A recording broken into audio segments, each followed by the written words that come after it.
I've noticed that there's not a lot of videos on cruiser bikes on how to change the tire. There's a lot for sport bikes, but not cruiser bikes. They're very similar, but I thought it might be nice to do one on a big cruiser bike to show people how to change or remove the rear tire so that they can have the tire changed. It's not that difficult. You just have to have the ability to get the bike up to where you can actually work on it.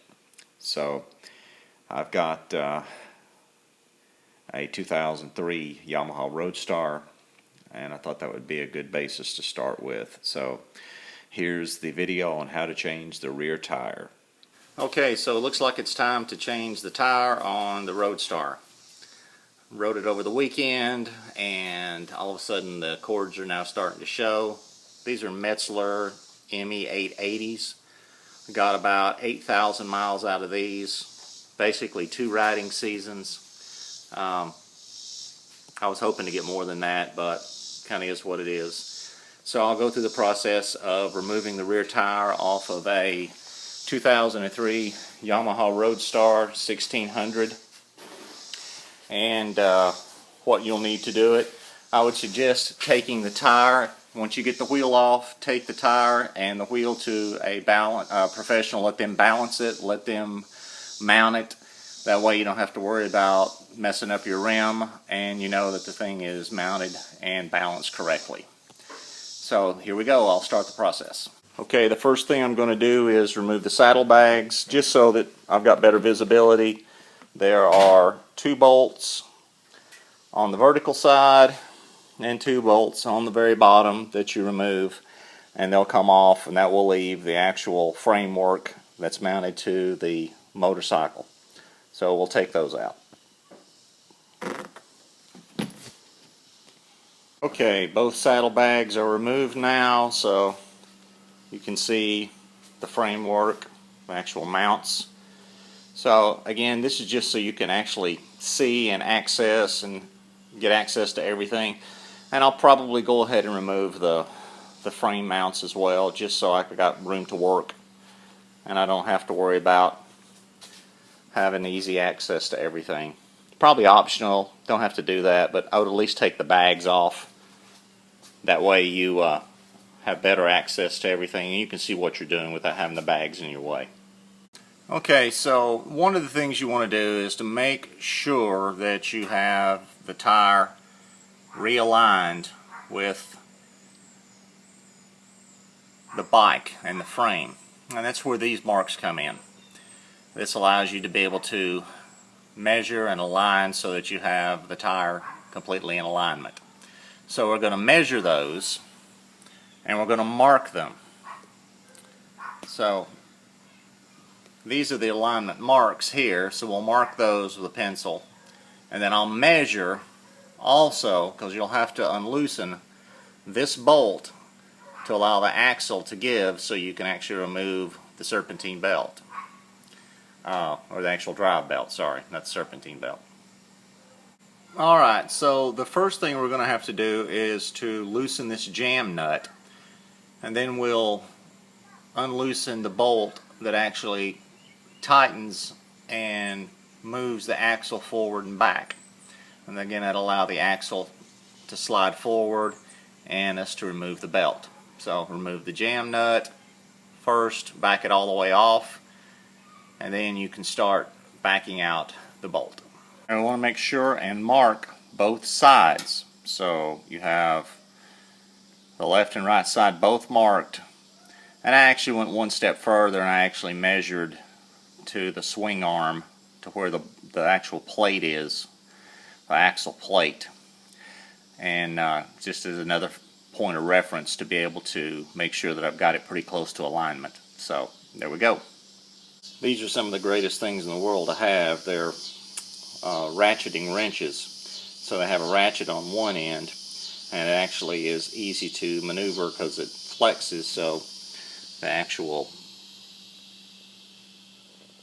head can be moved.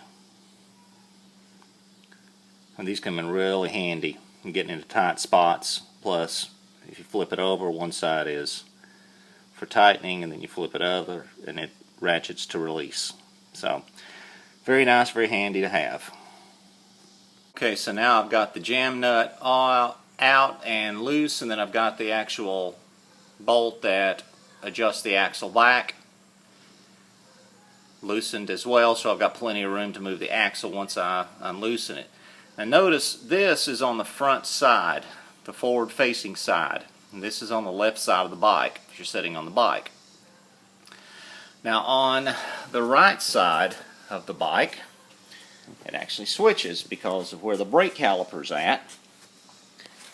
They couldn't put it in the front because the brake caliper is there. See, the frame was made for it, but it's actually on the rear part. So the back facing part of that wheel, so it's facing towards the rear of the bike. So be sure and make note of that so you don't try and get frustrated trying to put it on the front side because it ain't going to fit. So there we go. And we'll get these loosened up, and jam nut's already done on this one. I'll get this one loosened and we'll get this wheel dropped. I would suggest having a long breaker bar. It comes in really handy. You can easily access this side and then have your buddy hold the other side, or basically wedge a wrench in against it and unloosen it from this side. And then once you do that, you can remove the spacer. Make sure that you remember that the washer goes, and just lay them back right in order that they came. That way you've got everything there that you need. Right, there's a bolt right underneath your exhaust pipe that holds the brake caliper to the frame.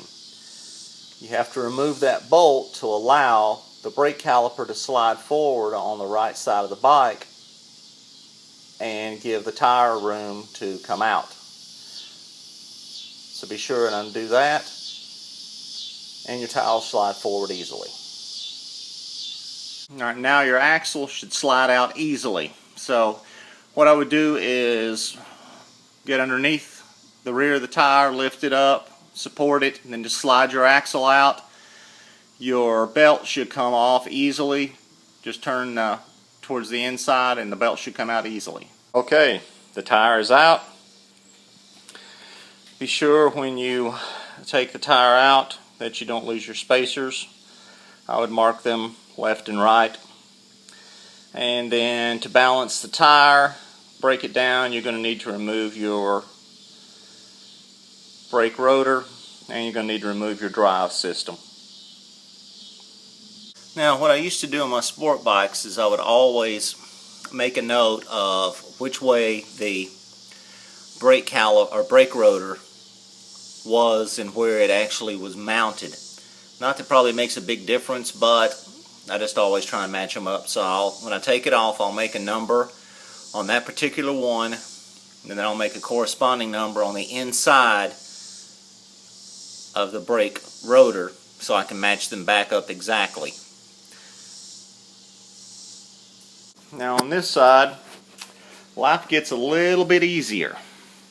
So if you've ever had one of these off, you know that on the business side of it, it just lifts out. So again, on this side, you just lift it up, then you have these rubber absorbers. You want to make sure of note which way they are, and then put it back just the exact same way, and set your pulley back down on it, your drive pulley assembly, and you'll be ready to go. This side's easy.